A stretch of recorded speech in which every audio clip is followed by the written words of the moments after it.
சங்கர ஜெய ஜெய சங்கர நம்மாத்து பெரியவா channel subscribe பண்ணுங்க. ஹரஹர சங்கர ஜெய ஜெய சங்கர ஸ்ரீ மகா பெரியவா சரணம். எல்லாருக்கும் நமஸ்காரம்.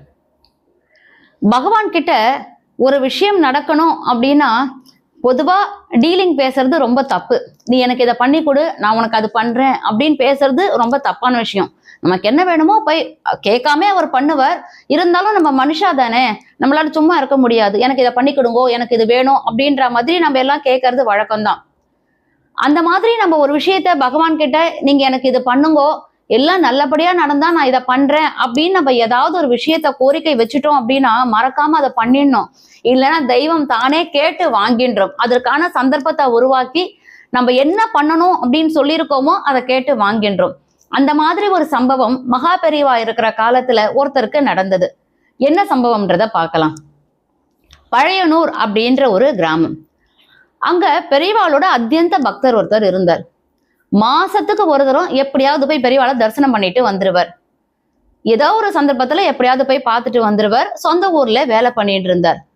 திடீர்னு அவருக்கு என்ன ஆச்சு, சொந்த ஊர்ல இருந்து சென்னைக்கு பக்கத்துல ஒரு இடத்துல அவருக்கு டிரான்ஸ்ஃபர் வந்துடுத்து. இந்த மாதிரி டிரான்ஸ்ஃபர் வந்துடுது, நம்ம சென்னைக்கு போயிட்டா பெரியவாளை தரிசனம் பண்ண முடியாதே அப்படின்ற மாதிரி அவருக்குள்ள நிறைய சங்கடங்கள். சரி, என்ன இருந்தாலும் அரசாங்க உத்தியோகம் சொல்றா, நம்ம போய் தானே ஆகணும் அப்படின்னு சொல்லிட்டு அவர் என்ன பண்றார், சென்னைக்கு டிரான்ஸ்ஃபர் வாங்கிட்டு சென்னைக்கு வந்துடுறார். அங்க வந்ததுக்கு அப்புறம் அவரோட வேலை சுமை பலு ரொம்ப ஜாஸ்தியா போயிடுத்து. பெரியவாளை தரிசனம் பண்றது அவருக்கு அப்படியே படிப்படியா குறைஞ்சுட்டே வந்தது. மாசத்துக்கு ஒரு தரம் போய் தரிசனம் பண்றவர் 2 மாசம் 3 மாசம் 6-7 மாசம் கழிச்சு அந்த மாதிரி பெரியவாளை தரிசனம் பண்றதுக்கு ரொம்ப டிலே ஆச்சு. சென்னை எப்பவுமே காஸ்ட் ஆஃப் லிவிங் ரொம்ப ஜாஸ்தி. ஸோ அவர் இங்க வேலை பார்க்கறச்ச அவருக்கு கொடுக்குற சம்பளம் வாய்க்கும் வயத்துக்குமே சரியா போறது. அவரால் எதுவுமே சேவிங்ஸ் பண்ண முடியல. பெரியவாளை போய் தரிசனம் பண்றதுக்கும் சந்தர்ப்பம் அமையல. குடும்பத்துல பொருளாதார நிர்வாகம் அப்படியே கொஞ்சம் கொஞ்சமா குறைஞ்சுட்டே வருது. ஏன்னா எல்லாமே விலைவாசி ஏறி போயிடுச்சு. அவரால் கண்ட்ரோல் பண்ண முடியல, கட்டுப்படுத்த முடியல, குறைஞ்சுட்டே வந்துடுது. ஒரு ஸ்டேஜ்ல குடும்ப நிர்வாகம் பொருளாதாரம் ரொம்ப அடிமட்டத்துக்கு போறச்ச அவருக்கு என்ன சிச்சுவேஷன் வந்தது அப்படின்னா, அவர் காதல போட்டு இருக்க கடுக்கனை வித்து குடும்பத்தை காப்பாத்த வேலையில இருந்தாலும் பொருளாதாரத்துக்காக கடுக்கனை வித்து காசு வாங்கி அந்த குடும்பத்தை நிர்வாகம் பண்ணணும் அப்படின்ற ஒரு சிச்சுவேஷனுக்கு தள்ளப்படுறார். அவருக்கு மனசே ஒப்பல. என்ன இருந்தாலும் பரம்பரையா போட்டு இருந்த ஒரு கடுக்கன், பொருளாதாரத்துக்காக அதை போய் விற்க போறோமே அப்படின்னு அவருக்கு மனசு தாங்கல. ஆத்துல நேர சுவாமி கிட்ட போய் நின்னார். பெரியவா கிட்ட பிரார்த்தனை பண்ணிட்டார். பெரியவா, இந்த மாதிரி நிலைமை ரொம்ப மோசமா போயிடுது, இது பரம்பரையா போட்டு இருக்க கடுக்கன், இதை வித்து நான் காசு வாங்கி பண்ண வேண்டியிருக்கேன். என்னோட பண கஷ்டம், என்னோட ப்ராப்ளம் எல்லாம் சால்வ் ஆயிடுதுன்னா இந்த விற்கிறதுக்கு பதிலாக இந்த கடுக்கனை நான் உங்ககிட்டே சமர்ப்பணம் பண்ணிடுறேன் அப்படின்னு சொல்லி பிரார்த்தனை பண்ணிட்டார். பிரார்த்தனை பண்ணிட்ட கொஞ்ச நேரத்துல அவர் வேலை பார்த்த ஆபீஸ்ல இருந்து ஒரு ஆள் அவாத்துக்கு வரா. சார், உங்களை முதலாளி கூட்டிட்டு வர சொன்னார். அப்படியே அப்போத வரேன் அப்படின்னு சொல்லிட்டு இவர் கிளம்பி முதலாளியை பார்க்க போறார். அங்க போன உடனே அங்கதான் ட்விஸ்டே நடக்கிறது. முதலாளி இவரை பார்த்து சொல்றார், உங்களோட பழைய ஊர்ல நீங்க வேலை பார்த்துட்டு இருந்தேளோ, உங்களுக்கு பதிலாக அப்பாயின்மெண்ட் பண்ணவா கணக்கு எதுவுமே சரியா எழுதல, எல்லாமே ரொம்ப தப்பா இருக்கு, சரியா வேலை பார்க்க மாட்டேன்றா, அதனால உங்களை திரும்ப பழைய ஊருக்கே, உங்களோட சொந்த ஊருக்கே அனுப்பிடலாம் அப்படின்ற மாதிரி உத்தரவாயிடுத்து. அதனால நீங்க இங்க சென்னையில வேலை பார்க்க வேண்டாம், பழையனூரே போயிடுங்கோ அப்படின்னு சொல்லி அந்த முதலாளி இவர்கிட்ட சொல்றார். அவ்வளவுதான், இவருக்கு சந்தோஷம் தாங்கல, கை கால் புரியல. இப்பதான் அந்த பரபிரம்மத்துக்கிட்ட என்னோட கஷ்டங்களை தீர்த்து வைங்கோன்னு நம்ம வேண்டிண்டோம். உடனேவே பழைய ஊருக்கே, அதாவது வேலை பலுவை குறைச்சா அதுல ஒரு அர்த்தம் இருக்கு, இல்ல பொருளாதார நிதியை கொஞ்சம் இன்க்ரீஸ் பண்ணா அதுலயும் இருக்கு. ஆனா அந்த பரபிரம்மம் கருணாமூர்த்தி டக்குன்னு க்ஷண நேரம் யோசிக்காம பழைய ஊருக்கே திரும்ப வேலைக்கு அனுப்பிட்டார். இவர் அங்க போய் செட்டில் ஆனார். பழைய ஊர்ல வேலையெல்லாம் பார்த்துட்டு இருந்தார். பெரியவாளை தரிசனம் பண்றதுக்கு மாசம் போக முடியல. ஏன்னா பழைய இடத்துக்கு போனாலும் ஒர்க் லோடு ஜாஸ்தியா எடுத்து. ஸோ பெரியவாளை அடிக்கடி தரிசனம் பண்ண முடியல. 6-7 மாசத்துக்கு ஒரு தரம் அந்த மாதிரி பண்ணிட்டு இருந்தார். இவர் என்ன பிரார்த்தனை வச்சாரோ மறந்து போயிட்டார். கொஞ்ச நாள் இப்படியே ஓடிட்டு இருந்தது. அவருக்கு திடீர்னு ஒரு நாள் காதுல வலி வர ஆரம்பிச்சிடுத்து லேசா. அப்ப அவர் என்ன பண்ணார், நம்மளுக்கு காது வலி ரொம்ப ஜாஸ்தியா இருக்கே, வலிச்சுட்டே இருக்கே, நம்ம போய் ஒரு டாக்டரை பார்க்கலாம் அப்படின்னு சொல்லிட்டு அந்த ஊர்ல இருக்க டாக்டரை போய் பார்க்கற. டாக்டர் காதை டெஸ்ட் பண்ணிட்டு, இது ரொம்ப சீரியஸ் கேஸா இருக்கு, காதுல உங்களுக்கு ஒரு பெரிய ப்ராப்ளம் இருக்கு, இது அநேகமா நீங்க வந்து சர்ஜரி தான் பண்ணணும், ஆப்ரேஷன் பண்ணணும். நீங்க சென்னையில போய் யாராவது ஒரு நல்ல டாக்டர், இன்னும் கொஞ்சம் அட்வான்ஸ்டா இருக்கும், நீங்க போய் பார்த்துட்டு வாங்கோ அப்படின்னு இந்த டாக்டர் சொல்லி அவர் அங்க அனுப்புறார். இவர் கிளம்பி சென்னைக்கு வரார். வந்து இஎன்டி ஸ்பெஷலிஸ்ட் ஒரு டாக்டரை பார்க்கறார். அவர் காதை டெஸ்ட் பண்ணி பார்த்துட்டு இம்மீடியட்டா சர்ஜரி பண்ற நிலைமையில தான் அவங்க காது ப்ராப்ளம் இருக்கு, ரொம்ப சீரியஸ் ஆயிடுத்து, நாளைக்கே உங்களுக்கு சர்ஜரி பண்ணிடலாம், ஆப்ரேஷன் பண்ணிடலாம். நீங்க சர்ஜரிக்கு வரும்போது உங்க காதுல போட்டு இருக்க கடுக்கனெல்லாம் கழட்டி வச்சுட்டு வாங்கோ அப்படின்னு அந்த டாக்டர் வந்து சொல்றார். இவருக்கு புத்தியில உரைக்கிறது. என்ன உரைச்சது? எனக்கு வேலை ப்ராப்ளமா இருக்கு, நிதி நிலைமை சரியில்லை, சரியாயிடுச்சுன்னா என் கடுக்கனை கழட்டி தரேன்னு அவர் யார்கிட்ட சொன்னார்? பெரியவா கிட்ட. டாக்டர் கிட்ட இந்த ஆத்துக்கு வந்தப்பதான் அவருக்கு ஞாபகம் வந்து, அடடா நம்ம பெரியவா கிட்ட என்ன சொல்லியிருந்தோன்றதையே நம்ம மறந்துட்டோமே, நம்மள ஆப்ரேஷன் பண்ணிக்கணும், கடுக்கனை கழட்டி வச்சுட்டுவான்னு சொன்னா நம்ம வந்து இந்த மாதிரி கடுக்கனையே இது பண்ணாம விட்டுட்டோமே அப்படின்னு சொல்லிட்டு ஊருக்கு வந்துடுறார். ஊருக்கு வந்துட்டு நம்ம இதை கடுக்கனை கழட்டி வச்சுட்டு நாளைக்கு சர்ஜரி பண்ணிட்டுருவோம் அப்படின்ற நேரத்துக்கு அவருக்கு என்ன தோணித்து? ஊருக்கு வந்த உடனே எப்படியும் இதை கழட்டி வைக்க போறோம், நாளைக்கு ஆப்ரேஷன் நடக்க போறது, அதை கையோட கொண்டு பெரியவாள்கிட்ட கொடுத்துருவோமேன்னு சொல்லிட்டு ஆத்துக்கு வந்தார். கடகடன் கழட்டிட்டு கடுக்கனை கழட்டினார். நேர கிளம்பி காஞ்சிபுரம் போயிட்டார்.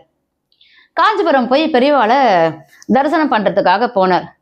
தரிசனம் பண்ண போறச்ச பெரியவா வந்து இவரை பார்த்த உடனே கேட்குறா, என்ன இங்கேருந்து சென்னைக்கு போயிட்டு திரும்ப இங்கேயே வந்துட்டியா நீ, பொருளாதார நிதி எல்லாம் இப்போ உனக்கு சரியாயிடுதா அப்படின்னு கேட்ட உடனே இவருக்கு வந்து சந்தோஷம் தாங்கல. அப்ப பெரியவா கிட்ட ஒரு மூங்கில் தட்டுல பழம் இன்னும் இத்தியாதிகள்லாம் எல்லாம் வச்சு இந்த கடுக்கனையும் வச்சு, பெரியவா இதுதான் உங்களுக்கு நான் சமர்ப்பணம் பண்றேன்னு சொல்லியிருந்தேன், இது நீங்க ஏத்துக்கணும் அப்படின்னு சொல்லி கொடுக்குறார். பெரியவாளும் அதை வாங்கி அப்படியே பக்கத்துல வச்சு விடுறாரு. அந்த இடத்துல நிறைய பேர் பெரியவாளை தரிசனம் பண்றதுக்கு வேத பண்டிதா, வித்வான்கள், வேதம் சொல்றவா எல்லாரும் வந்திருந்தா. அவ ஒரு குரூப்பா கிளம்பி வந்திருக்கா. அதுல ஒரு சின்ன பையனும் இருந்திருக்கான். அந்த வேதம் சொல்ற குரூப்ல ஒரு சின்ன பையன் இருந்திருக்கான். அவள்லாம் பெரியவா கிட்ட உத்தரவு வாங்கி கிளம்புறதுக்கு ரெடியாரா. அப்போ பெரியவா சொல்றான் அந்த சின்ன பையனை, நீ ஒரு 5 நிமிஷம் இங்க உட்காரு, போகலாம் அப்படின்ற மாதிரி அவனை உட்கார சொல்றான். குரூப்பா வந்ததுனால எல்லாருமே அங்க இருக்க வேண்டியதா போச்சு. இவர் பெரியவா கிட்ட எல்லாத்தையும் சமர்ப்பணம் பண்ணிட்டு கிளம்பிடுறார். பெரியவா கிட்ட ஆசீர்வாதம் வாங்கிட்டு நாளைக்கு நம்ம சென்னையில போய் காதுக்கு ஆப்ரேஷன் பண்ணிடலாம் அப்படின்னு சொல்லிட்டு கிளம்பி போறார். இவர் கிளம்பி போயிட்டாரா. அந்த சின்ன பையனை கூப்பிட்டு, இந்த மூங்கில் தட்டுல கடுக்கன்னு இருக்கு பாரு, இதை எடுத்து நீ உன் காதுல போட்டுக்கோ அப்படின்னு சொல்லி அந்த கடுக்கனை அந்த பையனுக்கு கொடுக்குறார். யாருக்குமே ஒண்ணுமே புரியல. இன்ஃபேக்ட் அந்த பையனுக்கே புரியல என்ன நடந்தது அப்படின்னா, முதல் நாள் இவ குரூப் எல்லாரும் ஒரு இடத்துல உட்காந்து வேதம் சொல்லிட்டு இருக்கா. வேதம் சொல்லிட்டு இருக்கச்ச எல்லார் காதுலயுமே கடுக்கன் இருக்கு. அப்போ அந்த பையன் மனசுல ஒரு சின்ன ஒரு வருத்தம், எல்லாரும் கடுக்கன் போட்டு இருக்கா, வேதம் சொல்றா, நம்ம கிட்ட வசதி இல்ல, நம்ம கடுக்கனே போட்டுக்கல, வேப்பங்குச்சி போட்டுண்டு வேதம் சொல்றமே அப்படின்னு அவன் மனசுல நினைச்சுட்டு இருந்திருக்கான். அது பெரியவாளுக்கு தெரிஞ்சு அந்த மனசுல நினைச்சது அப்படியே பெரியவா சொல்றா, நேத்திக்கு நீ எல்லாரும் கடுக்கன் போட்டு இருக்கா, நான் மட்டும் வேப்பங்குச்சி போட்டு இருக்கேன் நினைச்சியோன்னு நீ வருத்தப்படாத, இந்த கடுக்கனை நீ எடுத்து போட்டுக்கோ அப்படின்னு அந்த பரபிரமம் அந்த கடுக்கனை அந்த குழந்தைகிட்ட கொடுக்குறா. அந்த வேதம் சொல்ற குழந்தை எடுத்து ஆசையா காதுகள்ல போட்டுக்கிறது. ரொம்ப ரம்யமா அழகா இருக்கான் அந்த குழந்தை. அவனோட பிரார்த்தனை, மனசுல நினைச்ச விஷயம் பூர்த்தி ஆயிடுத்து. இவர் இங்க இந்த ஆப்ரேஷன் பண்ணிக்கிறதுக்கு சென்னை கிளம்பி போனார்.